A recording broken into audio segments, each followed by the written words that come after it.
Donald Trump has decided he wants to import some Argentina beef uh, to supplement our domestic beef production, and that has been received with different opinions from our cattle producers here in the United States. So I'd just like to share a couple of my thoughts and my experience in it. First off, the bottom line is that in the United States, we produce about 500 million pounds of beef every year, and Argentina produces 140 million pounds.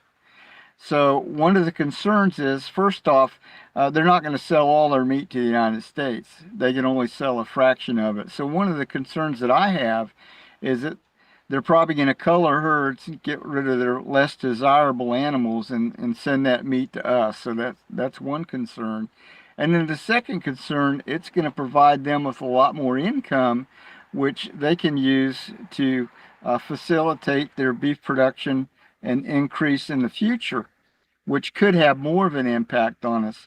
But there are two factors that you really need to consider when you talk about beef, and particularly in this country. Historically, the last couple of years, we've had droughts out west that have been unprecedented in the past. And as a result of that, there wasn't really enough forage and feed available for people to maintain their herds. So they sold a lot of their animals a couple of years ago and last year, which dramatically decreased our resident population of beef cattle. So the problem is, if you want to increase that again and build those numbers up, there's some limitations on it. A cow has a calf.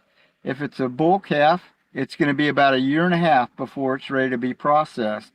If it's a heifer, a female that's going to be kept for breeding, it's almost a little over a year before she's breeding age. And then when she's bred, she has to carry that calf for 9 months before it's born. If it's a bull calf, then you've got another year and a half until it's ready to be processed. So you can see that there's quite a fuse involved with increasing our domestic supply of beef cattle, just due to the dynamics of what it takes to breed them and raise them. And then the other part of that is that it takes 7 or 8 pounds of feed for 1 pound of gain on beef. So it's a lot more expensive to raise beef than it is something like a chicken or pigs. As an example, you could take an egg and hatch that egg, and 5 to 6 weeks later, you have a chicken that's large enough to be eaten. So the feed conversion on a chicken is almost a pound of feed for a pound of gain. They're very efficient. And then, of course, the other white meat that they talk about is pork. And if you take a pig, pork, they typically have anywhere from 10 to 12 babies when they're born, and they produce a good quality protein. And by the way, there is exponential demand increase for protein worldwide, not just in this country. So that's also driving demand, which is increasing prices. But back to the pigs, those 10 or 12 babies that are born, within about 6 months, they weigh 220 pounds and they're ready to be processed.